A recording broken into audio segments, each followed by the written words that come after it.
Ketemu lagi dengan saya Agus Kurniawan. Kali ini saya akan membahas seputar KPKNL, Kantor Pelayanan Kekayaan Negara dan Lelang. Tentunya seperti biasa saya akan bahas dengan bahasa-bahasa sederhana supaya bisa dipahami oleh seluruh lapisan masyarakat. Kenapa saya ingin membahas seputar KPKNL? Karena ternyata pihak-pihak yang berhubungan erat dengan KPKNL itu juga belum memahami secara menyeluruh apa itu KPKNL, tugas-tugasnya, posisinya di mana, dan hal-hal detail lainnya. Baik, saya akan mulai dari bahasan yang sangat sederhana yang sama-sama kita ketahui, presiden. Ya. Jadi kalau kita ngomongin presiden, semua orang pasti paham. Dan pada saat kita sampaikan bahwa presiden punya yang membantu atau yaitu para menteri. Sampai sini semua orang juga udah paham.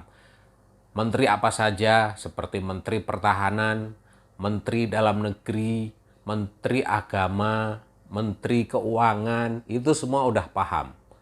Bahkan nama-namanya juga sebagian hafal. Nama kementeriannya juga tahu. Kementerian Agama, Kementerian Pertahanan, Kementerian Dalam Negeri, Kementerian Keuangan, dan kementerian-kementerian yang lain. Nah, kita fokus ke Kementerian Keuangan. Di bawah Kementerian Keuangan ada beberapa direktorat jenderal. Ada DJP, Direktorat Jenderal Pajak, kemudian DJA, Direktorat Jenderal Anggaran, DJBC, Direktorat Jenderal Bea Cukai, DJKN, Direktorat Jenderal Kekayaan Negara, DJPB, Direktorat Jenderal Perbendaharaan, dan yang lain-lain. Direktorat Jenderal dipimpin oleh seorang PNS. Tingkatan jabatannya adalah eselon 1. Kalau kita bicara eselon, apa itu yang dimaksud dengan eselon? Eselon adalah jabatan struktural di PNS. Makanya kenapa kalau para menteri ini tidak ada eselonnya? Karena menteri ini bukan PNS. Jadi eselon bermula dari direktur jenderal. DJKN dipimpin oleh seorang eselon 1 karena yang bersangkutan itu adalah seorang PNS. Nah, kita fokus ke DJKN, Direktorat Jenderal Kekayaan Negara, yang kantornya ada di Jakarta. Hanya ada satu. Di bawah DJKN, di bawah Direktorat Jenderal Kekayaan Negara yang berpusat di Jakarta, ada Kanwil yang tersebar di seluruh Indonesia. Apa itu Kanwil? Kanwil adalah kantor wilayah. Ada Kanwil DKI Jakarta, Kanwil DJKN Banda Aceh, Kanwil DJKN Jateng DIY, Kanwil DJKN Jawa Barat, dan lain-lain yang berjumlah ada 17. Ada 17 Kanwil DJKN yang tersebar di seluruh Indonesia. Dipimpin oleh seorang dengan jabatan eselon 2. Kita ambil contoh salah satu Kanwil, yaitu Kanwil DJKN Jateng, Jawa Tengah, dan DIY.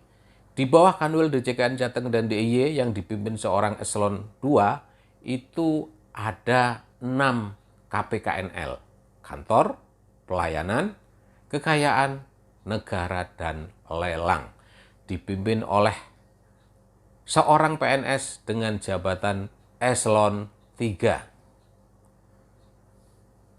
KPKNL di wilayah Kanwil DJKN Jateng dan DIY bisa kita sebutkan ada KPKNL Pekalongan, Tegal, Purwokerto, Semarang, Yogyakarta, kemudian Surakarta. Ada 6 KPKNL.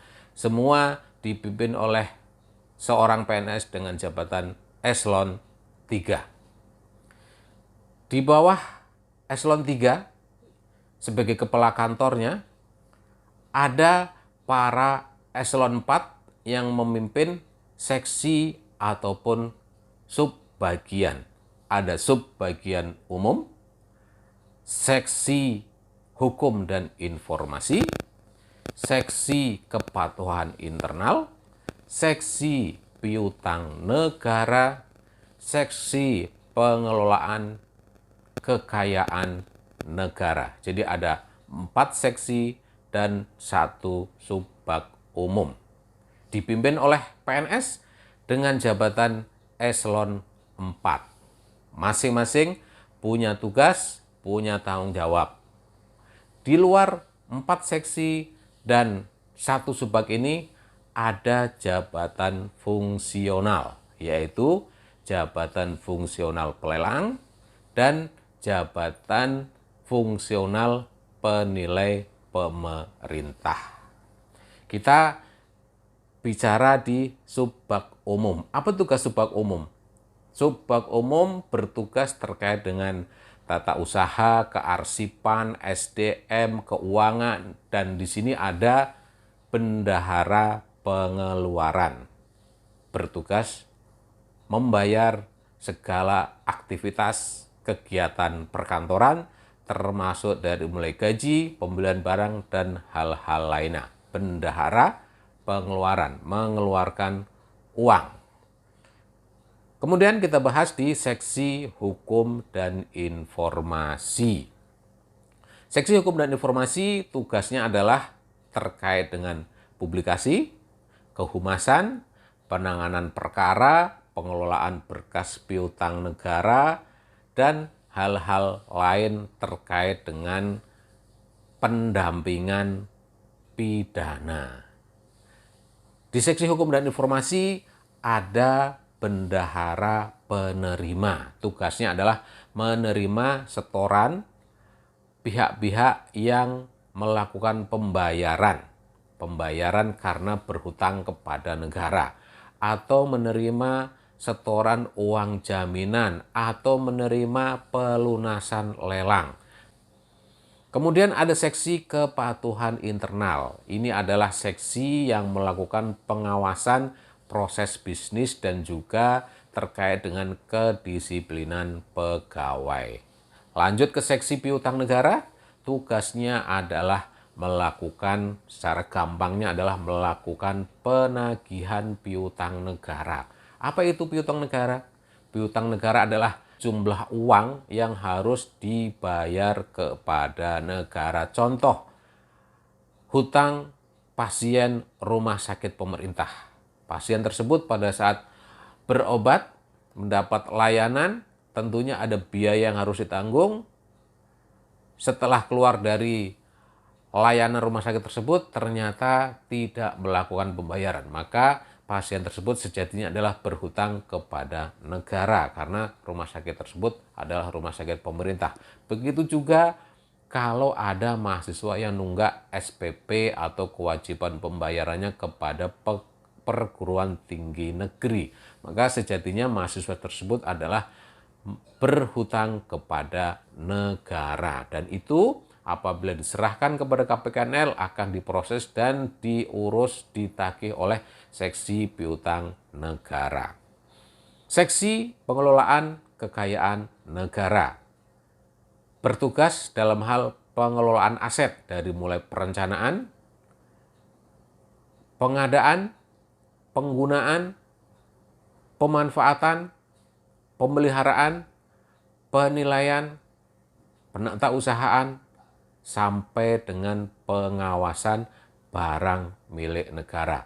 Bagaimana barang milik negara ini harus digunakan, kalau tidak digunakan, dimanfaatkan dalam bentuk sewa, kerjasama pemanfaatan, atau BSG, BGS, atau kalau memang tidak memungkinkan lagi, tidak punya nilai ekonomis lagi, dilakukan penjualan, penghapusan, atau pemusnahan. Dan ini adalah semua menjadi tugasnya seksi pengelolaan kekayaan negara.